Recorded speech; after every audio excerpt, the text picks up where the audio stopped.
السلام عليكم ورحمة الله وبركاته. أهلا بكم معايا في فيديو جديد من ويل. فيديو النهاردة إن شاء الله هشرح فيه معاكم طريقة عمل وحدة مربعة سهلة وبسيطة لكن جميلة جدا في نفس الوقت، ونقدر نستخدمها أكتر من استخدام. أولا ممكن نستخدمها في الملابس، يعني ممكن نعمل منها شال مستطيل أو كارديجان أو بلوزة. وممكن كمان نستخدمها في المفروشات، تعملي منها مفرش للسفرة، تعملي منها ستارة، تكوني منها مفرش للسرير يكون خفيف، بيكون سهلة وبسيطة وفي منتهى الجمال. وأتمنى يا رب إن هي تنول أعجابكم.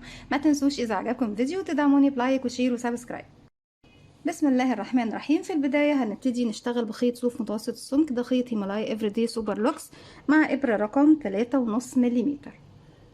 أول حاجة ببتدي أعملها إن أنا بكون دائرة سحرية، بسيب مسافة من الخيط وعلى 2 من الأصابع بجيب، يعني بسيب حوالي 10 سنتي. على 2 من الأصابع ابتدي ألف الخيط بالشكل ده وأرجع للخلف وأجي تاني للأمام. مش هجيب الخيط جنب بعضه، لأ هجيبه عكس بعضه بشكل حرف الإكس زي ما احنا شايفين، وأرجع تاني للخلف وألف إيدي الناحية التانية. اتكون عندي هنا حلقتين، بنزل بالإبرة تحت الحلقة الأولى وبكون فوق الحلقة التانية، أسحبها من تحت الحلقة الأولى. هلف ايدي واحدة واحدة، اطلع الخيط من ايديا واحدة واحدة، واتأكد ان طرفين الخيط داخلين داخل الدائرة السحرية زي ما احنا شايفين. طرف الخيط الصغير دوت اللي هو غير متصل بالشلة بحافظ عليه لكن مش بشتغل بيه. لكن بحافظ عليه ليه؟ لانه يقفل لي هو الدائرة السحرية في النهاية. اما طرف الخيط المتصل بالبقرة برفعه على ايدي وابتدي اشتغل. قبل ما اشتغل في الدائرة السحرية لازم نقفلها، هي كده مش مقفولة، ولو اشتغلت فيها هتفك مني كل الغرز ومش هتكون تمام. طيب ازاي بنقفلها؟ بيكون عندي على الابره حلقه، بلف الخيط وبخرج منها. بسم الله الرحمن الرحيم. السلسله دي بعتبرها بتقوم معايا بدورين. اول دور هي قفلت لي الدائره السحريه، تاني دور هي بتكون جزء من ارتفاع الغرزه الاولى، او ارتفاع الغرزه الاولى لو ارتفاع الغرزه اللي احنا بنشتغل بيها سلسله واحده. طيب احنا بنشتغل السطر الاول او غرزتنا النهارده، او اكتر الغرز اللي بنشتغل بيها هي طبعا الدائره السحريه والسلسله والعمود بلفه وغرزه الكلاستر وغرزه البيكوت اللي بتكون في نهايه الشغل خالص، اللي بنشبك فيها الوحدات مع بعضها. طيب غرزه العمود بلفه بيكون ارتفاعها 3 سلسله، ارتفعت منهم سلسله يبقى فاضلي كمان 2، 1 2. يبقى انا كده اشتغلت اول عمود. عايزه بقى اشتغل داخل الفراغ اللي داخل الدائره السحريه 8 عمود، ما بين كل عمود وعمود سلسله. اشتغلت اول عمود هاخد بعديه سلسله، يعني اول حاجه عملتها ان انا اشتغلت 4 سلاسل زي ما احنا شايفين. هبتدي بقى ادخل اكمل ال8 عمود، يعني فاضل لي كمان 7 عمود بعد كل عمود بينهم سلسله. بيكون معايا على الابره حلقه، بلف لفه واحده لانه عمود بلفه واحده، بدخل فراغي داخل الدائره السحريه، الف الخيط واسحب واخرج. عندي على الابره 3 حلقات، بلف الخيط وبخرج من حلقتين، بتبقوا معايا حلقتين بلف الخيط وبخرج منهم. كده خلص العمود رقم 2. باخد سلسله واكمل عمود رقم 3، سلسله وبكمل بنفس الطريقه. طيب الدائره السحريه واسعه وانا ايدي مش عارفه اتحكم في الشغل ومش عارفه اشتغل، هشد خيط البدايه كده شويه، هضيق مركز او سنتر او منتصف الدائره زي ما احنا شايفين وابتدي اشتغل. هكمل بقى لغايه ما بوصل 8 غرزه عمود بلفه، بعد كل عمود منهم باخد سلسله. كده بكون وصلت لعدد 1 2 3 4 5 6 7 8. بكون كده خلصت، وبعد كل عمود اخدت سلسله زي ما احنا شايفين. خيط البدايه ابتدي اشده خالص، اقفله بالشكل ده زي ما احنا شايفين اهو. قفلنا مركز الدائره زي ما احنا شايفين. وبعد كده السلسله الاخيره بعد ما اخدتها هروح 1 2 تالت سلسله ارتفاع، بدخل فيها وبخلي معايا كمان خيط البدايه على الابره، ابتدي اخفيه معايا في خلف الشغل، واسحب بغرزه منزلقه. اسحب الخيط من تحت الحلقتين دول ومن تحت الحلقه اللي عندي على الابره.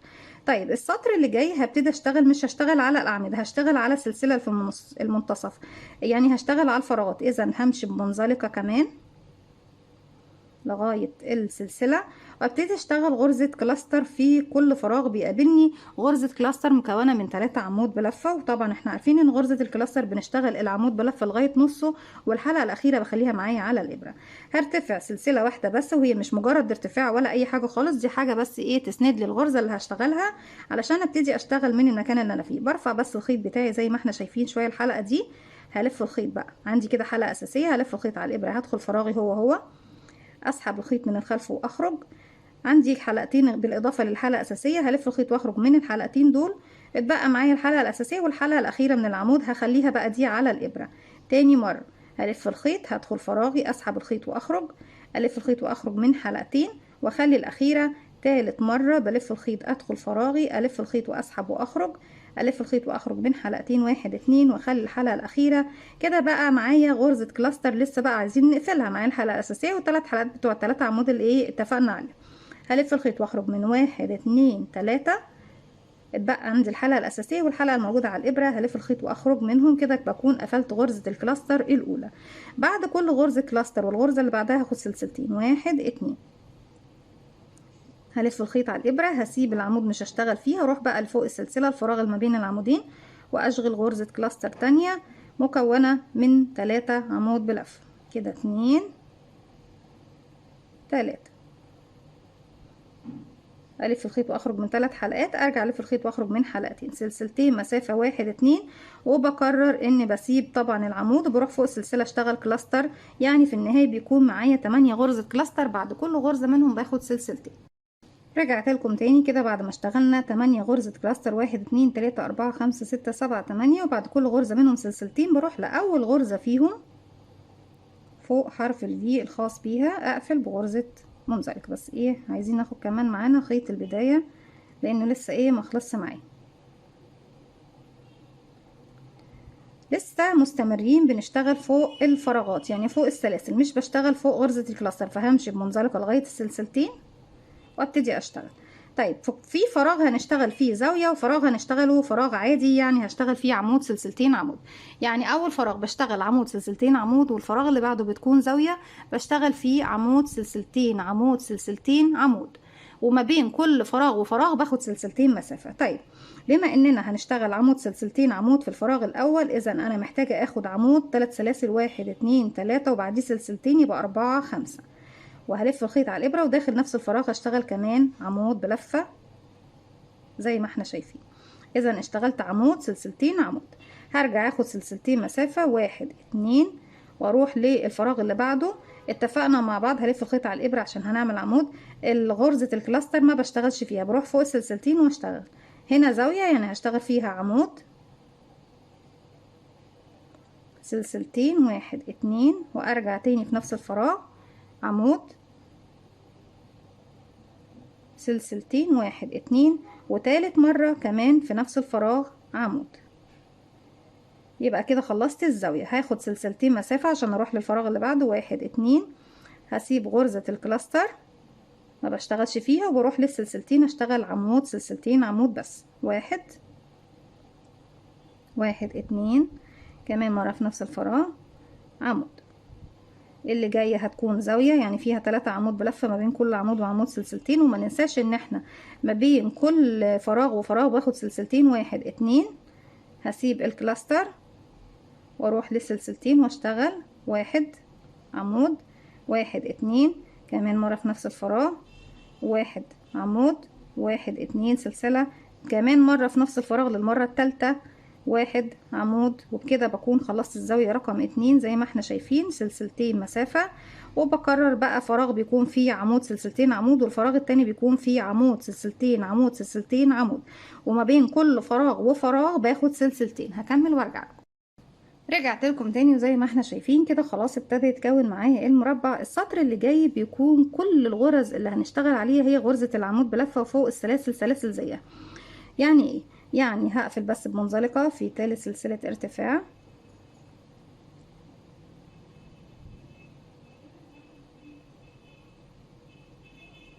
ونبتدي من نفس المكان بقى. المرة دي هنشتغل فوق العمود عمود زيه وفوق السلاسل سلاسل زيها.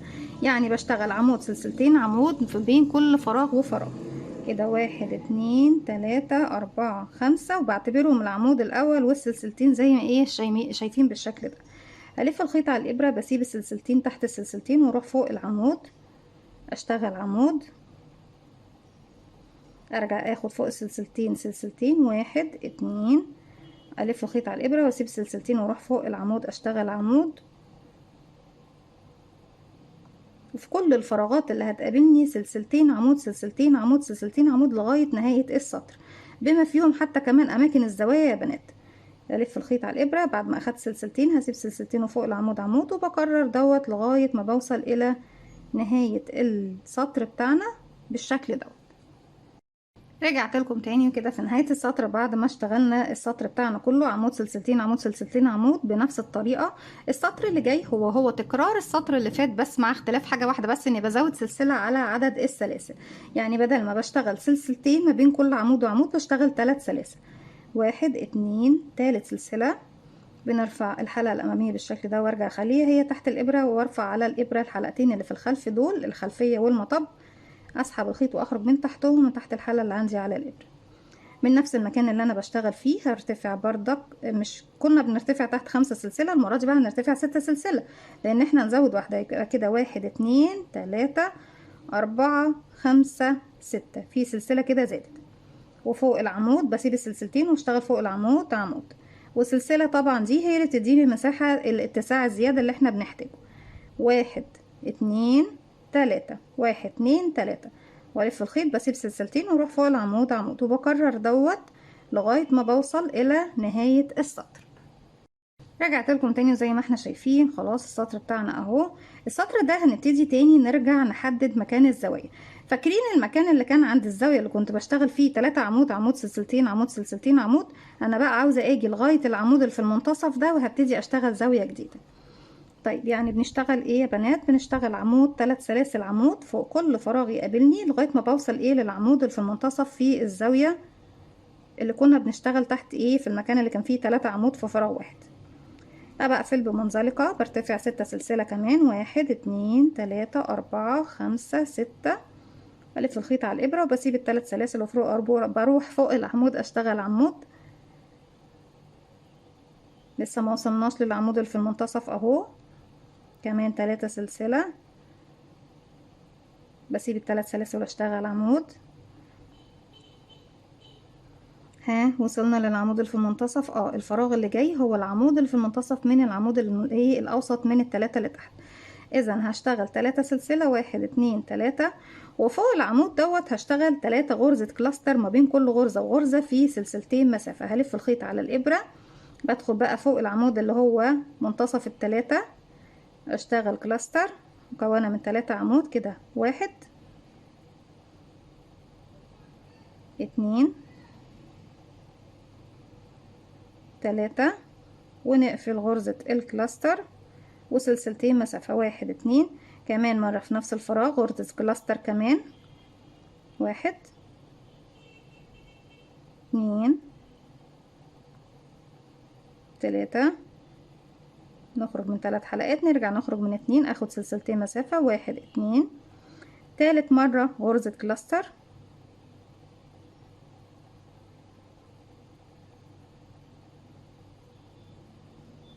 ونقفل غرزة الكلاستر. المرة دي مش هاخد سلسلتين، انا باخد سلسلتين بس ايه داخل الزاوية. اما حاليا هاخد 3 سلاسل مسافة زي ايه بقية السطر كله، 1 2 3، واروح اسيب الثلاث سلاسل وفوق العمود عمود، 3 سلسلة، 1 2 3، 3 سلاسل بسيبهم واروح فوق العمود عمود،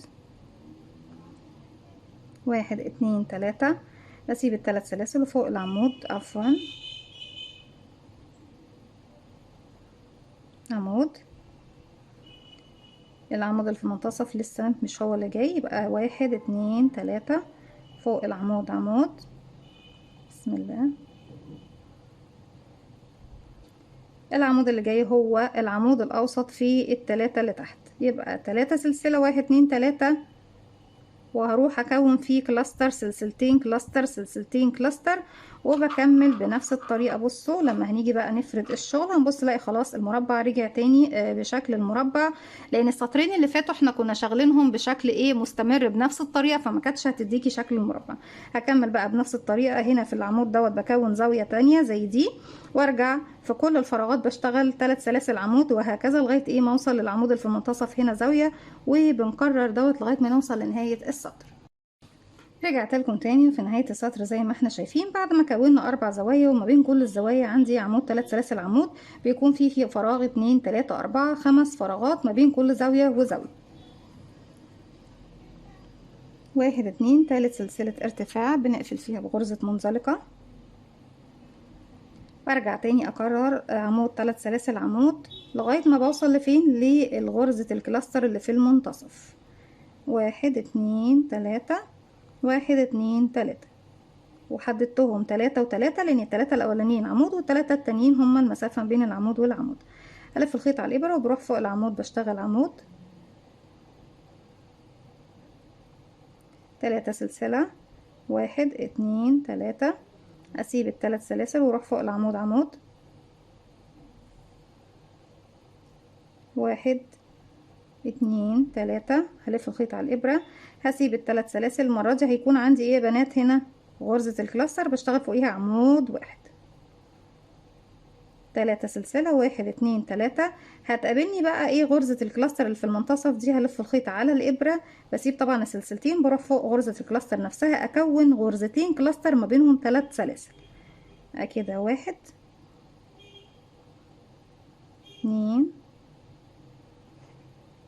3، ونخرج من 3 حلقات ونرجع نخرج من حلقتين، 3 سلسلة مسافة، 1 2 3، وتاني كمان في نفس الفراغ هو فوق الغرزة اللي في المنتصف غرزة كلاستر كمان.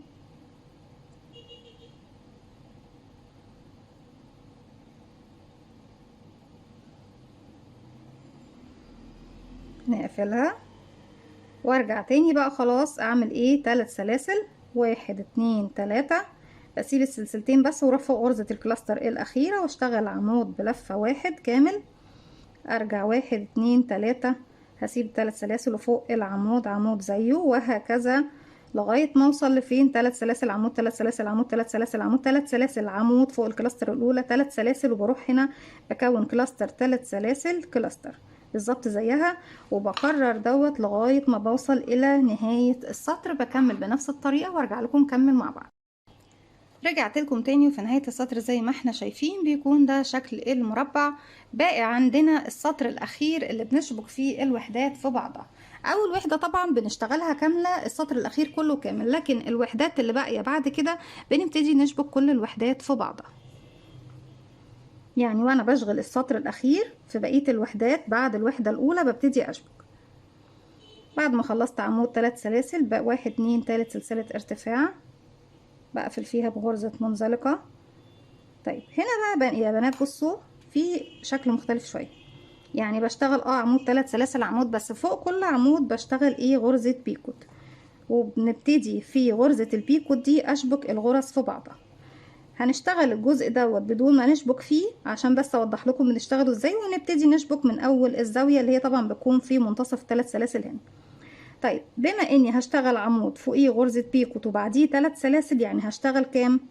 1 2 3، ده العمود نفسه. خلاص هرجع هحط ايدي على السلسلة الأخيرة واشتغل 1 2 3، من 3 ل5 سلاسل غرزة البيكوت. يعني ممكن تعمليها 3 سلاسل، ممكن تعمليها 5 سلاسل على حسب ارتفاع أو طول الغرزة اللي انت حباه.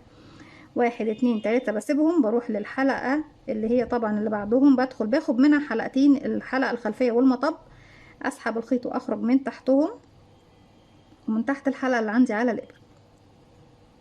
اصبح كده اشتغلت عمود وفوقيه غرزة بيكوت. طيب عايزه اخد 3 سلاسل فوق ال3 سلاسل، يبقى هاخد 1 2 3 والف الخيط على الابره وبسيب ال3 سلاسل واروح اشتغل عمود فوق العمود. بقى بصوا اشتغلت عمود بيكوت 3 سلاسل. طيب هنا اشتغلت العمود بردك هشتغل فوقيه غرزة بيكوت. بعد ما بخلص العمود ما ننساش بشتغل 1 2 3. هنا بقى طالما عندي غرزة عادية، انا تحت كان عندي ايه عفوا في الغرزة الاولى دي كانت سلاسل مجرد سلاسل، لكن هنا عندي عمود.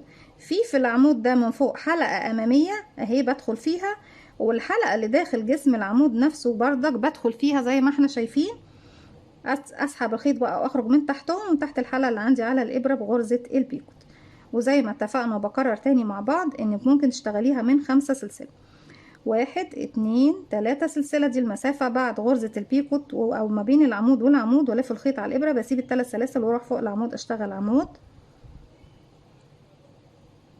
فوقيه غرزة بيكوت. 1 2 3 او بيكو، يعني ساعات بنسميها كده وساعات بنسميها كده. 1 2 3 فوق العمود عمود وغرزة البيكو، 1 2 3 سلسلة، وفوق الحلقة اللي هي الأمامية مع الحلقة اللي داخل جسم العمود ادخل وبسحب الخيط من تحتهم، من تحت الحلقة الموجودة عندي على الابرة. 1 2 3 بما فيهم كمان الغرزة الكلاستر دي هشتغل فوقيها عمود. 1 2 3 كل غرزة بشتغلها يا بنات فوقيها غرزة بيكوت، حتى لو هشتغل كلاستر فوقيها غرزة بيكوت بالشكل ده اهو. طيب انا كده اشتغلت فوق غرزة الكلاستر اللي تحت الاولى، فاضل لي الثلاث سلاسل في المنتصف، هم دول اللي هعمل فيهم الزاوية، والزاوية هتكون في السلسلة رقم 2 يعني الغرزة اللي في المنتصف بشغل فيها غرزة كلاستر فوقيها غرزة بيكوت. 1 2 3 بس عشان اروح من مكان لمكان ما ننساش الثلاث سلاسل مسافة. هلف الخيط على الابرة بقى، هسيب السلسلة الأولى وهسيب السلسلة الأخيرة وفي السلسلة اللي في المنتصف، أو بنزل من تحت السلاسل مباشرة وابتدي أشتغل غرزة كلاستر. 1 2 مكونة من 3 غرزة عمود بلفة. هلف الخيط واخرج من 3 حلقات وارجع الف الخيط واخرج من حلقتين. كده غرزة الكلاستر خلصت. لو انا بشتغل الوحدة الاولى هرتفع 1 2 3 وادخل داخل الحلقتين دول اهم، اشبك بغرزة منزلقة. لكن انا هبتدي بقى اشبك في الوحدات التانية، صح يا بنات؟ هرجع بالشكل ده اهو عشان بس نبتدي نركز مع بعض. بعد ما خلصت الكلاستر هاخد سلسلة واحدة بس، واجيب بقى الوحدة اللي انا هبتدي اشبك فيها. فين مكان الزاوية؟ اهو يا بنات عندي عند الكلاستر اللي هندي. ابتدي ارفع الوحدة، الوش اهو والوش اهو، انا برفع بالشكل دوت وخيطي لفوق. عندي غرزة الكلاستر البيكو اهي او البيكو، بنزل من تحت السلاسل هنا ادخل جواها اسحب الخيط واخرج معايا على الابره حلقتين. اما اسحب الخيط واخرج من تحتها ومن تحت الحلقه اللي عندي الابره بمنزلقه، او ان انا يكون عندي حلقتين اسحب الخيط واخرج منهم. وانا بفضل دايما غرزه الحشو ان تديني براح، يعني تديني مسافه مرتاحه ما بين المفرش والمفرش او المربع والمربع عفوا. كده خدت سلسله شبكت بحشو يبقى بمكان السلسله رقم 2، وهاخد بقى سلسله رقم 3. خلاص يا بنات، هاجي بقى هنا فوق غرزه الكلاستر نفسها، هدخل فوق الحلقه دي الاماميه والحلقه اللي داخل جسمها نفسها واسحب الخيط واخرج منها ومن الحلقه اللي عندي على الابره. خلاص يا بنات، يبقى غرزه الكلاستر البيكو هي اللي انا قفلت فيها شبكتها مع الوحده اللي وراها. 1 2 3 سلسله وهلف الخيط على الابره، غرزه الكلاستر فوقيها غرزه عمود بلفه. طيب عايزه اشبك، هرتفع سلسله واحده، الوحده اللي في الخلف اهي مكان البيكو اهي او البيكو، بنزل من تحتها اسحب الخيط واخرج معايا حلقتين، الف الخيط واخرج منه واكمل سلسله وادخل اقفل غرزه البيكوت. ما تنسوش يا بنات ان احنا بنعمل غرزه البيكوت يعني لازم نقفلها لحسن تشتغلوا بعد ما نشبك الناحيه التانية تروحي شغله ال3 سلاسل وتروحي ايه عشان تيجي تشبكي هنا تاني. لا، لازم تدي شكل غرزه البيكوت زي ما هنا في غرزه بيكوت، لازم هنا كمان تاخدي نفس الشكل. 1 2 3 هلف الخيط على الابره وابتدي اروح للعمود اشتغل عمود، وفوق العمود ايه غرزة البيكو. طالما بنشبك برتفع سلسلة واحدة منها وباخد بسيب بقى الوحدة البينك دي واروح للوحدة اللي في الخلف واشوف المكان اللي انا ايه قصاده على طول هشبك فيه. هلاقيه عندي هنا اهو، بدخل تحت غرزة البيكو ما بين السلاسل اسحب الخيط واخرج معايا حلقتين، هلف الخيط واخرج منهم وارتفع سلسلة كمان، وفوق غرزة العمود بقفل غرزة البيكو اللي فوقيه وارجع ارتفع 1 2 3 وبكرر بنفس الطريقة لغاية ما بوصل لفين يا بنات؟ لغاية ما بوصل للمكان اللي هو ال3 سلاسل دول مكان الزاوية، واشتغل فوقيهم غرزة كلاستر اهي. بصوا بتكون فوقيها غرزة كلاستر زي دي بالظبط وفوقيها غرزة بيكوت بنشبكها معانا. طيب الوحدات اللي هتكون عندي في الجهة دي وفي الجهة دي، عندي وحدة هنا ووحدة هنا، الوحدات هتتشبك برضك كلها في الغرز البيكوت دي، ومع مكان الزاوية هروح شبكة ما بين الغرزتين اللي احنا شابكينهم دول. طب هيكون ازاي بقى الطريقة يعني احنا نيجي نشبك؟ هرفع الشغل كده وهدخل ما بين الاتنين اللي احنا شابكينهم بالشكل ده من تحت الغرز. هي طبعا ضيقه بس طبعا احنا بنحاول نوسع الشغل واحنا ايه بنشتغل. هسحب بقى الخيط بتاعي من هنا وهعمل غرزه الحشو اللي بشبك فيها البيكوت بتاعه الزاويه من هنا، وبردك لما باجي اعمل الوحده اللي في على اليسار من الناحيه دي بردك بدخل من تحت ايه المكان اللي بشبك فيه، او بنزل من تحتهم على طول وبشبك في المكان ده كده وبرجع اشبك بردك في المنتصف ما بين الوحدات. بكمل بقى بنفس الطريقة، وبكمل السطر بتاعي كله بنفس الطريقة، ان انا بشتغل عمود 3 سلاسل، عمود 3 سلاسل، عمود 3 سلاسل. ما ننساش ان فوق كل عمود بيكون فيه غرزة بيكوت، وباجي فوق السلاسل الثلاثة هنا، الثلاث سلاسل اللي هنا، يعني اول مرة بشتغل فوق الغرزة الكلاستر دي عمود وفوقيه بيكوت، وارجع فوق الثلاث سلاسل، باخد 3 سلاسل وارجع فوق الثلاث سلاسل في السلسلة اللي في المنتصف بشتغل غرزة كلاستر اهي زي دي بالظبط، فوقيها بيكوت بشبكها مع الزاوية اللي بتكون في الوحدة المربعة اللي قصادها، وارجع 3 سلاسل عمود بيكوت، 3 سلاسل عمود بيكوت، وهكذا لغاية طبعا ما بوصل الى نهاية السطر. في نهاية السطر في ثالث سلسلة ارتفاع المكان عندي اهو بقفل بغرزة منزلقة. مش هطول عليكم، خلاص احنا كده عرفنا طريقة شغل الوحدة بتاعتنا، وعرفنا ازاي كمان نشبكها في اكتر من وحدة او طريقة تشبيكها في الوحدة المقابلة ليها. اتمنى ان هي تكون سهلة وبسيطة عليكم، ولو في اي استفسار اكتبولي، وانا طبعا من عناية الاتنين وعلى راسي كل طلباتكم. اتمنى ان وحدة النهاردة تكون سهلة وبسيطة عليكم وكمان تنول اعجابكم. ما تنسوش اذا عجبكم الفيديو تدعموني بلايك وشير وسبسكرايب، واستنوني في فيديو جديد من وي. ما تنسوش كمان تفعلوا زرار الجرس ويوصلكم مني كل جديد. السلام عليكم ورحمة الله وبركاته.